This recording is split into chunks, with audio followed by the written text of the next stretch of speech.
बहुत, सदाएं दोगी, चीखोगी, चिल्लाओगी बहुत, बिताने आओगी जिंदगी का किनारा हमारे साथ, जवानी किसी के साथ, बुढ़ापा हमारे साथ। उनके लिए ये कहूंगा कि सुलगती धूप चांदनी सी लगती है और तुम्हारे साथ ये दुनिया नई सी लगती है। गले में तेरे अजब सा खुदा का जादू है। तू बोलता है तो रोशनी सी लगती है, तू बोलता है तो रोशनी सी।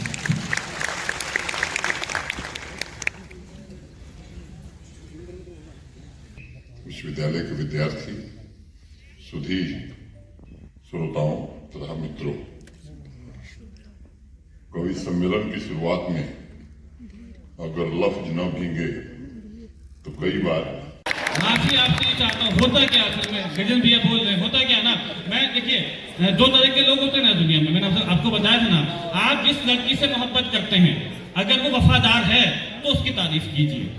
मैं जिस लड़की से मोहब्बत करता था वो बेवफा थी।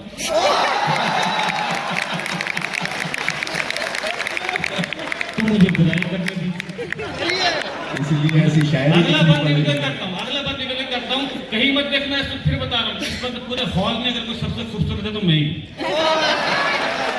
ये भटका देते हैं लोग। अगला बार निवेदन करता हूँ, बस आपसे ये दरखास्त ये है कि थोड़ी सी जितनी मेहनत मैं कर रहा हूँ, आपकी तालियां थोड़ी सी कमजोर हो रही, मैं तालियां मांगने का आदि नहीं हूँ, मैं तालियां मांगने का आदि नहीं।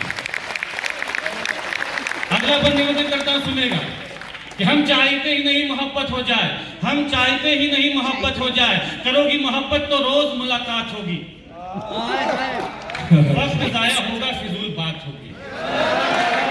करोगी मोहब्बत तो रोज मुलाकात होगी, वक्त जाया होगा, फिजूल बात होगी। करोगी मोहब्बत तो रोज मुलाकात होगी, वक्त जाया होगा, फिजूल बात होगी। अरे यार तुमने तो ताली बजानी भूल जाऊंगा। मोहब्बत की बात में याददाश्त चली ही जाती है।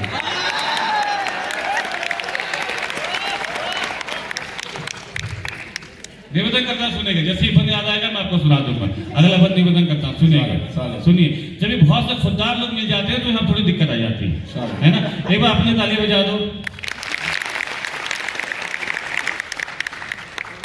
करोगी मोहब्बत तो रोज मुलाकात होगी, वक्त जाया होगा, फिजूल बात होगी। अपने घर वालों को समझाओगी कैसे, मेरे बारे में उन्हें बताओगी कैसे। चारों तरफ से तुम्हें तन्हाइयां घेर लेंगी, शोर मचाती हुई शहनाइयां घेर लेंगी। प्यार तुम्हें किसी का सच्चा ना लगेगा, मेरे बाद कुछ भी अच्छा ना लगेगा। फिर से खत्म कहानी की शुरुआत करोगी, मिलने ना सही फोन पर बात करोगी। जानता हूँ फिर से वो कमाल करोगी, अपने लिए हमें इस्तेमाल करोगी। तुम इस्तेमाल करो हमें, ऐसी मोहब्बत ही क्यों आए, हम चाहते ही नहीं मोहब्बत हो जाए।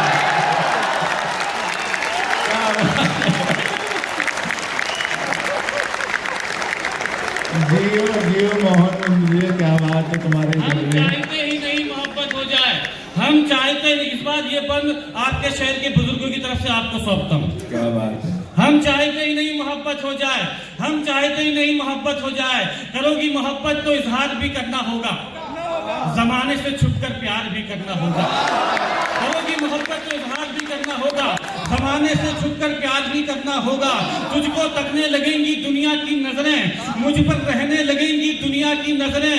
फिर देखना तुम ये समझौता कर लोगी, हमें छोड़कर इश्क दूसरा कर लोगी। वो तुम्हें मिल जाएगा, तुम खूबसूरत हो, ख्वाहिश हो सबकी हसीन सूरत हो।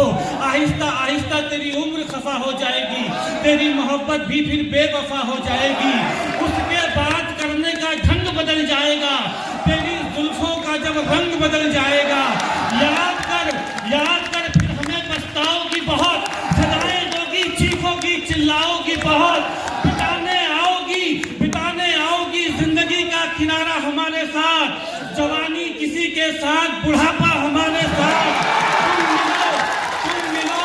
तुम मिलो बुढ़ापे में, ऐसी मोहब्बत ही क्यों आए, हम चाहते ही नहीं मोहब्बत हो जाए।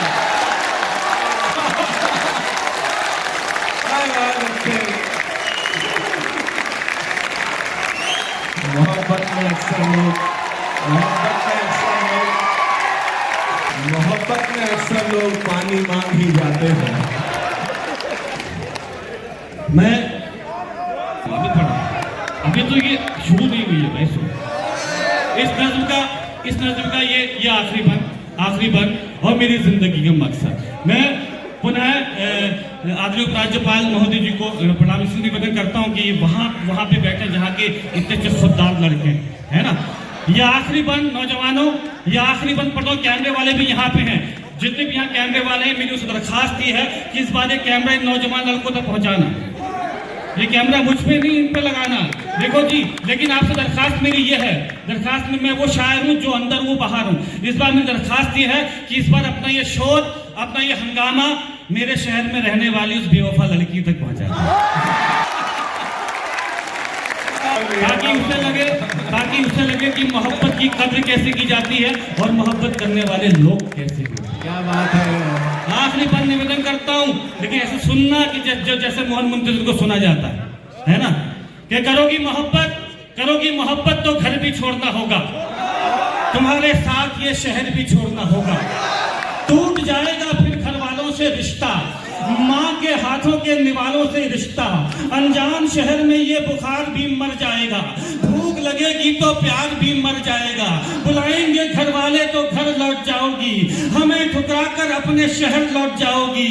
हम पर आएगा तुझे बहकाने का इल्जाम, हसीनों पर नहीं आता भगाने का इल्जाम।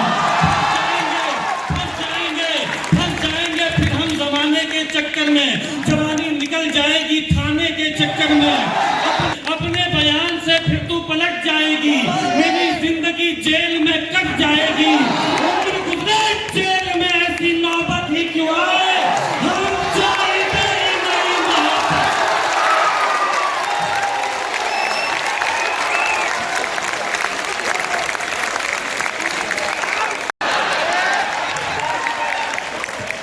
जैसे ही मोहब्बत होगी महाराज ये दुरुस्त कर देते हैं। मैं प्रणाम करता हूँ माननीय उपराज्यपाल महोदय को, चांसलर साहब को। सर मैं यूनिवर्सिटी में मतलब मैं इतना फेलियर लड़का रहा कि यूनिवर्सिटी तक पहुँच ही नहीं पाया। तो मेरे पिताजी रोज ताना मारते थे कि तुम तो कॉलेज भी नहीं पहुँचे, स्कूल तक रह गए।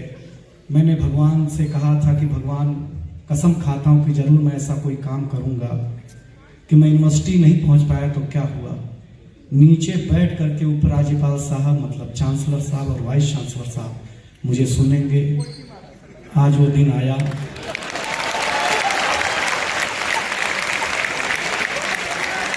और सर मैंने ये भी कहा था अपने बाप को कि वो मुझे शॉल भी पहनाएंगे, बुके भी देंगे। सर मेरा छोड़िए, इनके हिस्से में नहीं आया तो मेरी क्या औकात है। लेकिन आप सुन रहे हैं, मैं आज पता चला कि भगवान के घर देर है। सर बताए हम भी वहीं के हैं जहाँ के आप हैं। हम 5 साल के थे तो हमारे पिताजी हमको स्कूल में जमा कराने ले गए। कॉन्वेंट कल्चर अब आया है सर, पहले तो ऐसा ही होता। तो ऐसे मास्टर साहब बैठे हुए, ऐसे हम खड़े, ऐसे मेरे पिताजी खड़े। तो मास्टर साहब ने पिताजी से पूछा किसका लड़का है। तो हमारे पिताजी भावुक हो गए, बोले मास्टर साहब आपका ही है। अब हम टेंशन में, जिसको हम 5 साल से बाप समझ रहे हैं वो तो अपना है नहीं। सही बता रहे सर, ऐसा ही होता था कि नहीं बताइए। यही पढ़ाई होती थी हमारे जमाने में। हमारे जमाने में 2G 3G नहीं था, हमारे जमाने में गुरुजी होते थे। एक ही थप्पड़ में नेटवर्क पकड़ लेते थे भाई साहब। हमारा जमाना अलग होता था, आपका जमाना, आपके जमाने में ये वाला मामला है। भगवान करे, अल्लाह करे मोहब्बत ना हो, क्यों ना हो भाई, होनी चाहिए। लेकिन मैं आपको सीधे कविता सुनाता हूँ। टीम बड़ी है क्योंकि मैं हास्य का कवि हूँ। हंसाना बहुत कठिन काम है, बहुत कठिन काम है।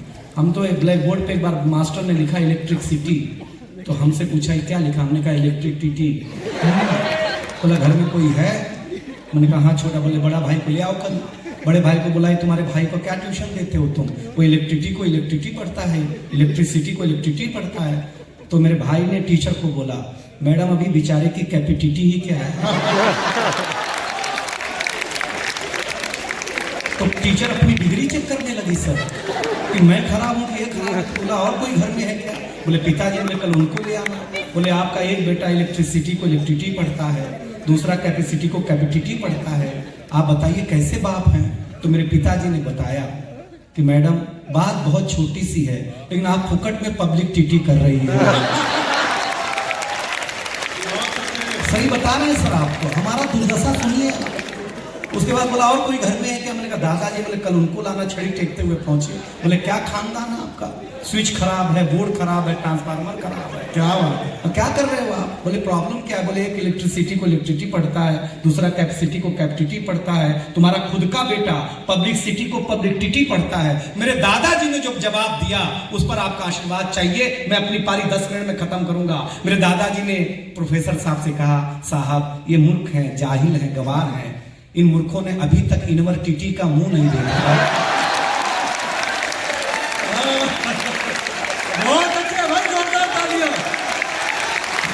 मैं उस जगह में हूं सर, मैं छोटी सी, मैं इन बच्चों के हाथ में एक आसामान ताली बजाओ, मैं कविता सुनाता हूं। मजा लगा। हम तो गोरखपुर के हैं सर मूल पर। हमारे यहाँ एक बार बच्चे जांच करने आए, खचाखच बच्चे देखे स्कूल में। हैरान तो कि हमारे यहाँ बच्चे होते नहीं, सीधे बाप। एक बच्चे को खड़ा किया, बताओ तुम्हारे प्रदेश का मुख्यमंत्री कौन? बच्चे ने कहा रामलाल यादव। इंस्पेक्टर ने बोला ये कौन है? बच्चे ने कहा मेरे पिताजी का नाम है, 5 साल से घर में आई तो मुझे लगा यही हूँ। उसने डांटना शुरू किया, क्या करते तुम्हारे प्रदेश के मुख्यमंत्री का नाम नहीं मालूम है? बच्चे ने कहा कि नहीं मालूम तो नहीं मालूम है। तो मास्टर ने कहा जब नहीं मालूम है क्यों नहीं मालूम है? बोले साहब हम असली स्टूडेंट है ही नहीं, हम यहाँ भेड़ बकरी चरा रहे थे कि मास्टर जी आए, बोले क्लासरूम में बैठ जाओ, शाम को 10-10 रुपया मिलेगा, अभी बताओ तुम दोगे कि कोई और देगा? उसने डांटना शुरू किया मास्टर को, क्या करते हो, बच्चे असली नहीं है। मास्टर ने कहा देखो साहब असली तो हम खुद ही नहीं है।